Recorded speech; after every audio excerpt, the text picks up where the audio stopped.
We are into the home stretch with 2 weeks to go to a June 23rd in-out referendum on the United Kingdom's membership in the European Union.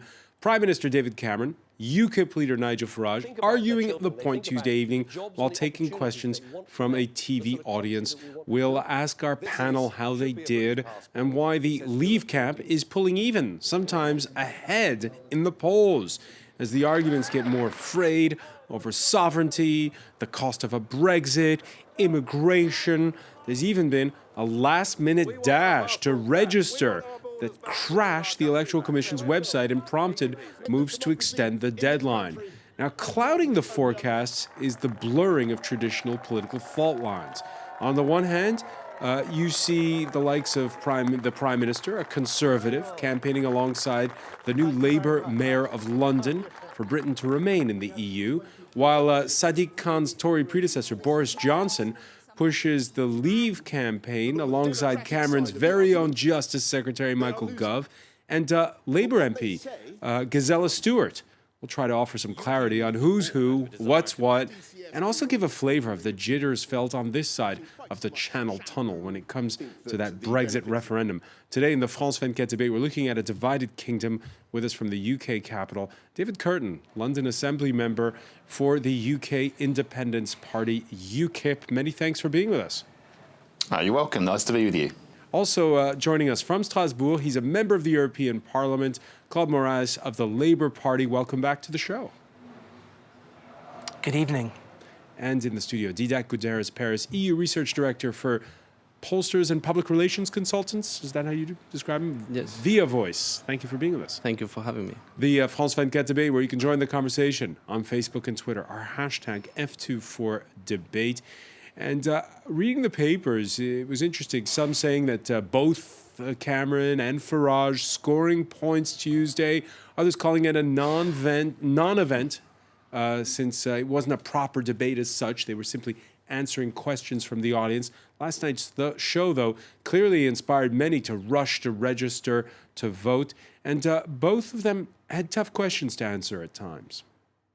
This should be a British passport. It says European Union on it, all right?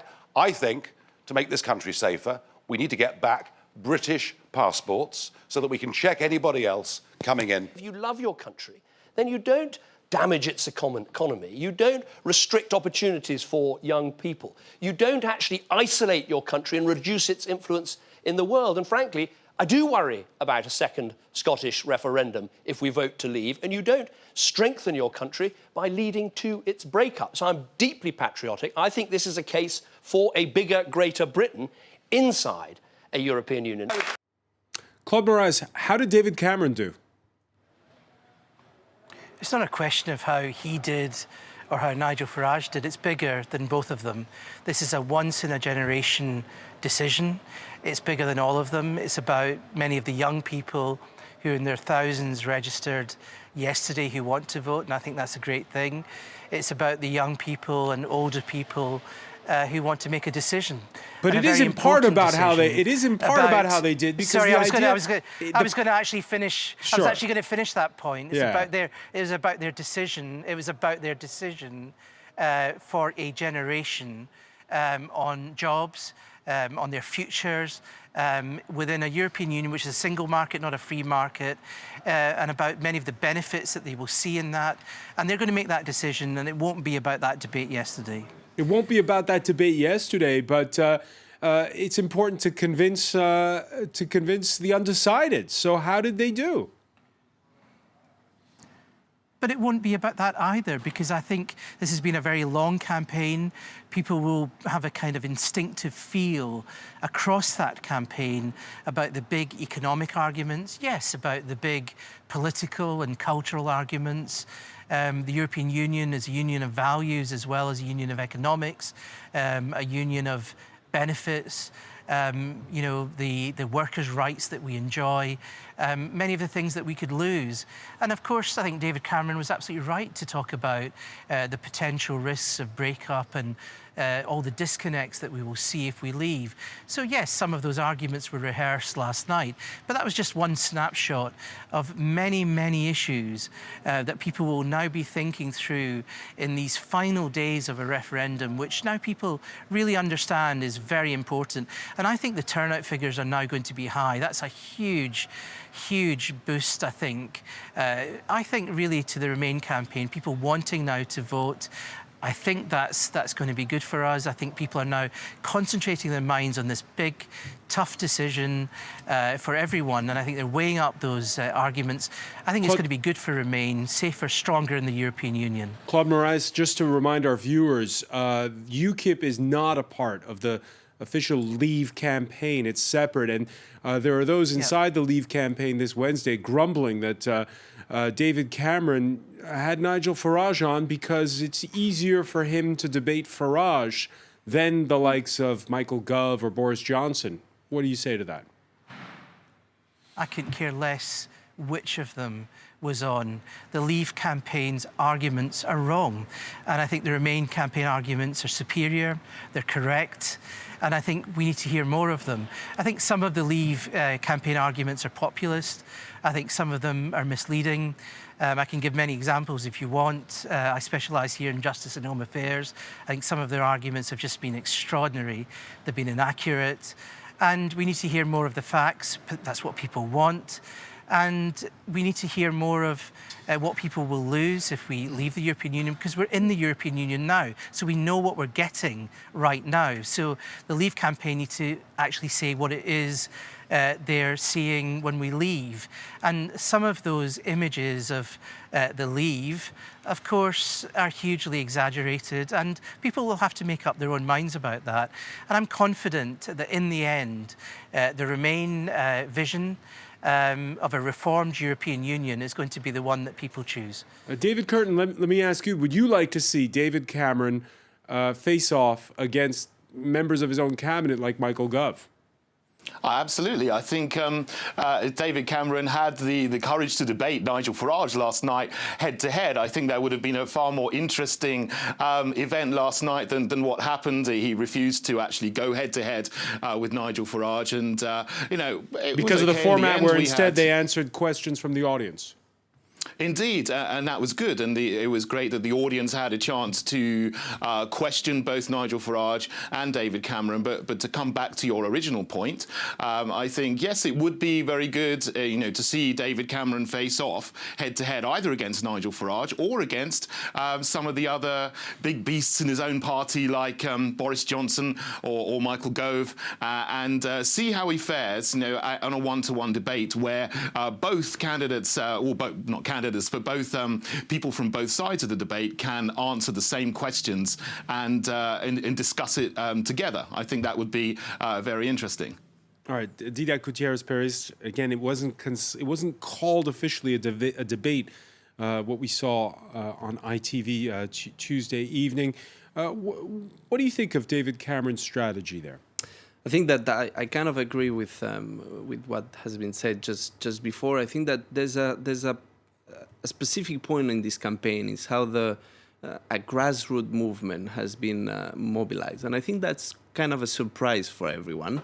The students mobilizing, the academics, the scientists, some media, some even people that are in the TV and that they are quite well known for the public, for the British public. So I think it's interesting, and it shows a little bit the historical moment that we are living when these kind of people get into the debate, and this is not often the case.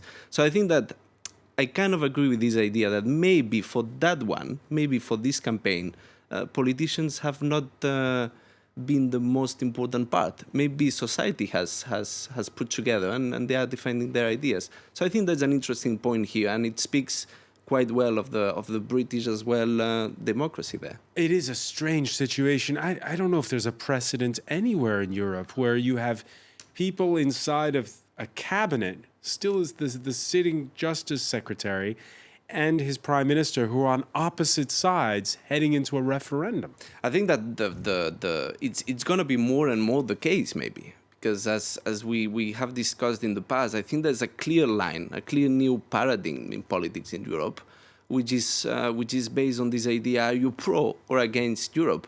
And what we saw on the clip just before, socialists or Labour getting together with conservatives because there's a common cause. I mean, this is really historic. So I think this is not historic at all. We had a referendum in 1975 where British cabinets were split right down the middle. Cabinet members, active cabinet members, were campaigning against each other around So why the is cabinet that, Claude table. Moraes? I mean, why is it that the traditional right and left don't work here? I mean, but I just note what I've just said. This is a repeat of what we had in 1975, where in a referendum situation, governments can split right down the middle. That's what happened to the Labour government in office in 1975 on a referendum on the European community. So that's exactly what's happening now. Of course, now in 2016, we have more media, more social media, more frenetic activity. So of course, there's some differences, but it's the same principle. So I don't know why everyone is so surprised. It's more visceral, it's tougher to see all these things happening every minute of the day on 24-hour Claude, you're in media. Strasbourg. You know that in 1975. France we wouldn't see this. So just explain it for us here on the continent. How can it be that the traditional left-right divide doesn't work here? I'm sorry. I watch French politics. A lot happens in French politics. I don't know what you're talking about. Look, these kinds of visceral things, where I would agree with you is that the Conservative Party is really going at it against each other. But look, in a referendum where there are differences within parties and alliances across parties, that is different from the normal business as usual. But this is not business as usual. This is a once-in-a-generation vote. That's what I was saying at the beginning. This is about people choosing something beyond the normal party politics. We need to get this into our heads. There's been too many politicians, by the way, like me on TV talking about it. There should be other voices. And what they should be saying is, why is this a once-in-a-generation choice? It's a once-in-a-generation choice because we're in a global environment now, and a global environment where if we choose to be isolated, possibly if Scotland breaks off after this, if we have difficulties in other parts of the UK, like Northern Ireland and all the rest of it, then that will be problematic for the United Kingdom. These are the discussions we need to have, once-in-a-generation discussions, once we have this vote on the 23rd. And that's why it's not business as usual with the normal party political divides. David Curtin, you agree that that's why we're seeing splits within the left and the right when it comes to this issue? Well, absolutely. And I think it was interesting earlier we mentioned it's very much a grassroots interest in what's happening in the campaign on both sides, and on the Leave side as well. You have members of UKIP, members of the Conservative Party, members of the Labour Party, and even some other smaller parties. I mean, George Galloway is a interesting character in British politics who's well known in the UK, and he's joined up on the Leave side as well. And I think people do have different concerns about the European Union on perhaps what would traditionally be called the right and the left, and those concerns do centre around the loss of sovereignty of Britain and having the unelected European Commission making a lot of the laws in the United Kingdom, and the fact that we can't change or those laws and directives and regulations that come from people that we haven't voted into office, and so people have concerns about different ones of those directives and regulations on all sides, all parties and on all sides of the political spectrum. Well, And what that's is for certain, David Curtin, is that show on Tuesday night did prompt a lot of people to register to vote. According to the Electoral Commission, the biggest demographic registering, under 35s, and the polls show consistently that they are overwhelmingly for remaining in the European Union. Is that bad news, the fact that the website crashed with so many people trying to sign up? Yeah, well, it's quite a chaotic thing that the website crashed on the very last day when, of course, the maximum number of people were registering to vote, and that happened. Not but is it bad news for you? That happened before. Sorry.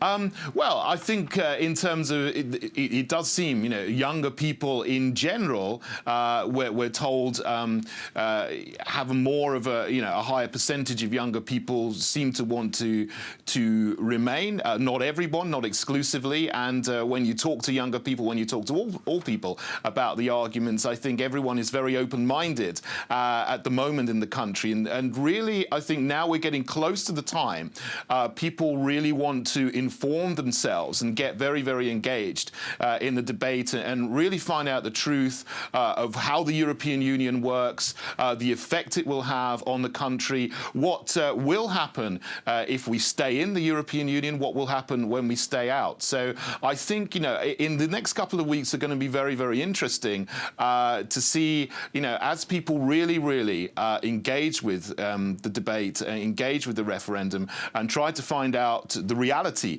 of what's going on and the impacts it will have. We could see, a lot of swings. And at the moment, currently, things are swinging towards the Leave side. So we'll see what happens. The polls did show that many polls showing the Leave ahead in the run-up. Didac Gutierrez Perez, let me ask you. There was a turnout, I believe, in the last general election in the 60s. The Electoral Commission saying this Wednesday that they could get as much as 80% turnout. Is that good for the Leave or the Remain campaign? I think it's good for the UK and it's good for democracy. In a referendum, this is always good news. So I think we need to look at this as a successful campaign if there's a massive mobilization in either way. And I do think that in the last 48 hours there's a mobilization that might be good news for the Remain because just today the Pew Research Center shows that it's true that young British people support more remaining in the EU than other targets of the population, and it seems that in the last 48 hours is this population that has been mobilized. But again, I think that beyond who benefits from a high participation, it's a good news for the campaign in itself, and it should be looked at it like this, I think. And you take David Curtin's point that we could have many surprises between now and Election Day in 2 weeks' time.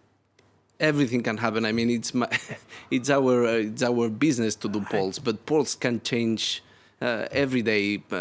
It's very complicated to make a prediction. And again, the only prediction is if we are getting a high participation, that is good. All right, we're going to pick up on the platforms of the Leave and the Remain campaign. When we come back, you're watching the France 24 debate.